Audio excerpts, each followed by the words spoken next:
কালকে আমার পেজে আমি এই রেসিপিটার ছবিটা পোস্ট করেছিলাম আর আমি আপনাদের সবাইকে জিজ্ঞেস করেছিলাম রেসিপিটার নাম কে বলতে পারবে। তো ছবিটাতে আমি প্রচুর কমেন্ট পেয়েছি আর ওখানে কিন্তু আপনারা অনেকেই অনেক রকমের কমেন্ট করেছেন, তবে একটাই মাত্র আমি সঠিক উত্তর পেয়েছি। তো পুরো ভিডিওটা দেখতে থাকুন, ভিডিওর লাস্টে দেখতে পাবেন আমি রেসিপিটা কী দিয়ে বানিয়েছিলাম আর কালকে সঠিক উত্তরটা কার পেয়েছিলাম আমি তার নামটাও আপনাদেরকে বলবো। সুপ্রভাত বন্ধুরা, আরও একটি নতুন ব্লগে আপনাদের সকলকেই স্বাগত জানাই। সকাল সকাল চলে এসেছি রান্নাঘরে ব্রেকফাস্ট বানাতে। তো এখানে আমি একটু আলু আর গাজর কেটে নিয়েছি। আলু ভাজা যেভাবে কাটে সেমভাবেই আমি গাজরটাকেও কেটেছি। ওই শুকনো লঙ্কা আর কালো জিরে ফোড়ন দিয়েছি, তারপরে আলু আর কেটে রাখা গাজরটা দিয়ে দিলাম। তো আজকে যেহেতু নিরামিষ রান্নাবান্না হবে, আজকে মঙ্গলবার তো নিরামিষই খাই, সেই কারণে আমি পেঁয়াজ ছাড়াই এই ভাজাটা করছি। স্বাদ মতো নুন দিয়ে দিলাম আর দিয়েছি হলুদ আর দিয়েছি সামান্য একটু কাশ্মীরি লঙ্কার গুঁড়ো, দুটো কাঁচা লঙ্কাও দিয়ে দেবো চেড়ে। এবার ভালো করে নেড়ে চেড়ে নিয়ে ঢেকে রেখে ভাজাটা করে নেব। এদিকে আটাটাও মেখে রেখেছিলাম, মোটামুটি আধ ঘন্টা মতো আটাটা মেখে একটু রেস্টে রেখে দিয়েছিলাম। আটাটা যদি রুটি করার আগে বেশ কিছুক্ষণ আগে মেখে রেখে দেওয়া হয় তাহলে কিন্তু রুটিগুলো খুব ভালো হয়, একটু নরম হয় আর খেতেও ভালো লাগে। তো কয়েকটা রুটি করে নিচ্ছি। দিশা রানী তো আমাদের স্কুলে গেছে, ঘরে নেই। আর বললামই তো দিশা ঘরে না থাকলে আমার একটুও ভালো লাগে না, মানে ফাঁকা ফাঁকা লাগে। দিয়া আছে ঘরে, দিয়া ও নিজের কাজ করছে। তো সকালবেলা স্নান পুজো করে আগে চলে এসেছি রান্নাঘরে, ব্রেকফাস্ট করে নেবো। আজকে একটু লেট হয়ে গেছে, তো আজকে কিন্তু চাটাও আমি খাইনি। তো এই আর কি, চাটা বসালাম। তো একই সাথে সব খেতে হবে আজকে, কিছু করার নেই। এক এক দিন এক এক রকম, সব দিন তো আর সমান হয় না, তাই না? কোনো দিন সকালে বসে একটু চাটা খাই, তবে আজকে একেবারেই আমি চা খাওয়ারও টাইম পাইনি। তাড়াহুড়ো করে চলে এসেছি ঘরের কাজ সেরে। আর বলেইছি তো আপনাদেরকে যে আমার কোনো কাজের মেয়ে নেই, ওই মাঝে মাঝে রাখি, আবার যখন দেখি ঠিক মতো ওরা কাজ করছে না তো ছাড়িয়ে দিই আর কি। তো এখন তো ঘরের কাজ নিজেই করতে হয় সব কিছু। আর সকালবেলা উঠে এত কাজ থাকে, একটু যদি বসে যাই, কোনো দিন যদি ইচ্ছে না করে কাজ করতে, তখন সব উল্টোপাল্টা হয়ে যায়। যাই হোক, ব্রেকফাস্টটা করে নিলাম আর তারপরে চাটা খেলাম একটু শান্তি করে। এই যে বাজার নিয়ে চলে এসেছে।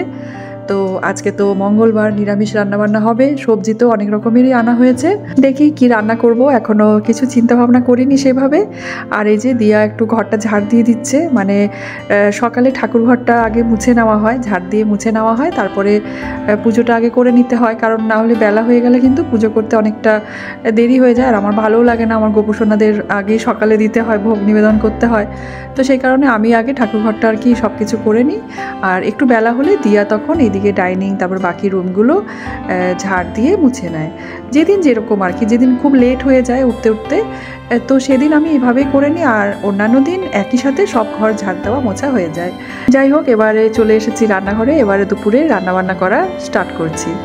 তো কালকে যে বলেছিলাম যে রেসিপিটার নাম কে বলতে পারবে, তো আপনারা অনেকেই অনেক রকম কমেন্ট করেছেন, খুব ভালো লাগে আপনাদের কমেন্টগুলো পড়তে আমার। কালকে যে ছবিটা আমি আপনাদের সাথে শেয়ার করেছিলাম সেটা ছিল কুমড়োর ধোকার ডালনা। আমি কুমড়োটাকে এভাবে গ্রেট করে নিয়েছি, ভালো করে খোসা ছাড়িয়ে। আর এবারে কড়াইতে দিয়ে দিয়েছি সর্ষের তেল। তেলের মধ্যে দিয়ে দিলাম গ্রেট করা কুমড়োটা। এর মধ্যে দিয়ে দিচ্ছি হলুদ আর দিলাম হাফ চামচ করে জিরে গুঁড়ো, ধনে গুঁড়ো, আর দিয়েছি কাশ্মীরি লঙ্কার গুঁড়ো, স্বাদ মতো নুন। বেশ ভালো করে কুমড়োটাকে ভেজে নিতে হবে ততক্ষণ পর্যন্ত যতক্ষণ না কুমড়োর থেকে কাঁচা গন্ধটা চলে যায়। এখানে আমি একটা ব্যাটার তৈরি করে রেখেছি, ছোলার ডালটা ভিজিয়ে রেখেছিলাম, সেই ডালটাকে ভালো করে পেস্ট করে নিয়েছিলাম আর একটু লিকুইডই রেখেছিলাম ব্যাটারটাকে। তো তারপরে আমি এভাবে কুমড়োর সাথে ডালটাকে একেবারে শুকনো করে নেড়ে নিয়েছিলাম। তারপরে একটা থালার মধ্যে এভাবে তেলটা মাখিয়ে রেখেছি, আর তেল মাখানো থালার মধ্যে আমি এভাবে কুমড়োর এই ব্যাটারটাকে ভালো করে ছড়িয়ে দিয়েছি। পুরোপুরি ঠান্ডা হয়ে গেলে তারপরে ওটা কাটবো। আর এখানে একটা মশলা করে নিলাম, আদা, টমেটো আর কাঁচা লঙ্কার পেস্ট। আলুটাও কেটে নিয়েছি, মশলা রেডি হয়ে গেছে। এদিকে আমার কুমড়োর যে ধোকাটা আছে সেটাও একদম পুরোপুরি রেডি হয়ে গেছে। এভাবে পিস পিস করে আমি কেটে নিচ্ছি, চৌকো অথবা বরফি যে কোনো আকারেই কেটে নেওয়া যায়, আমি চৌকো করেই কেটে নিচ্ছি। আর এভাবে কিন্তু কুমড়োর ধোকাগুলো একেবারে সুন্দরভাবে জমে গেছে। এবার আমি কড়াইতে সর্ষের তেল গরম করে নিলাম। এই রান্নাটা কিন্তু সর্ষের তেলে করলে বেশি ভালো লাগে খেতে। এবারে আমি কুমড়োর ধোকাগুলোকে দিয়ে দিলাম তেলের মধ্যে। মিডিয়াম আঁচে কুমড়োর ধোকাটাকে একটু সময় নিয়ে ভালো করে ভেজে নিতে হবে, একটু লাল করেই ভেজে নিতে হবে। আর এবার বাকি যে কটা ছিল আমি সে কটাও কুমড়োর ধোকা ভালো করে ভেজে নিলাম।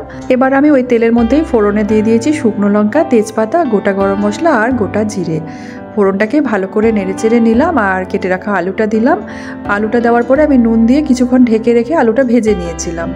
তো তারপরে আমি বেটে রাখা মশলাটা দিয়ে দিলাম, আর গুঁড়ো মশলার মধ্যে এখানে আমি দিয়েছি জিরে গুঁড়ো, ধনে গুঁড়ো, হলুদ আর কাশ্মীরি লঙ্কার গুঁড়ো।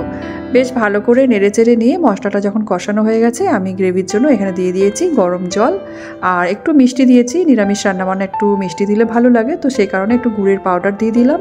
ভালো করে নেড়েচেড়ে নিয়ে আলুটা সেদ্ধ হয়ে গেছে। এবার কুমড়োর ধোকাগুলো আমি এইভাবে গ্রেভির মধ্যে দিয়ে দিলাম। আরও মিনিট 5 মতো আমি রান্নাটাকে করে নিয়েছিলাম। আর ঠিক যখন এতটা গ্রেভি থাকবে তখন আমি গ্যাসের ফ্লেমটাকে অফ করে দেব। আর নামাবার আগে আমি দিয়ে দিলাম সামান্য একটু গরম মশলার গুঁড়ো। আপনারা চাইলে একটুখানি ঘিও অ্যাড করতে পারেন, তাতে করে এই গ্রেভির টেস্টটা কিন্তু আরও ভালো হয়। আমি ঘি ছাড়াই করলাম। এবার আমি কুমড়োর ধোকাটাকে একটা বাটির মধ্যে ঢেলে রাখলাম। তো আপনারা কালকে অনেকে অনেক রকমের কমেন্ট করেছিলেন, আলটিমেটলি কিন্তু একজনই এর উত্তরটা ঠিকভাবে দিতে পেরেছিল। তো ওনার নাম হলো রমিলা দত্ত রোহলান।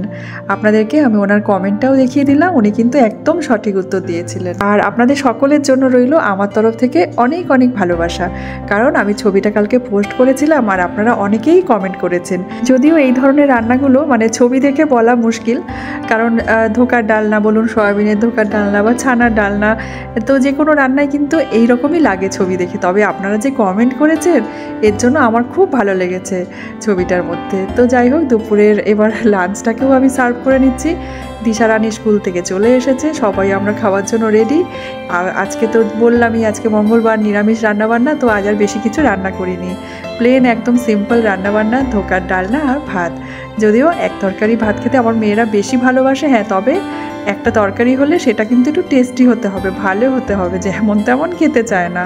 আর কুমড়োটা হলো আমাদের ঘরে সবারই একটা অপ্রিয় খাবার, তো সেই কারণে কুমড়োটাকে একটু পাল্টে পাল্টে রান্না করে দিলে আমার মেয়েরা কিন্তু খুব সুন্দর তৃপ্তি করে খেয়ে নেয়। চলুন তাহলে আজকের ব্লগটাও এখানে শেষ করি। ব্লগটা কেমন লেগেছে কমেন্টে জানাতে ভুলবেন না কিন্তু।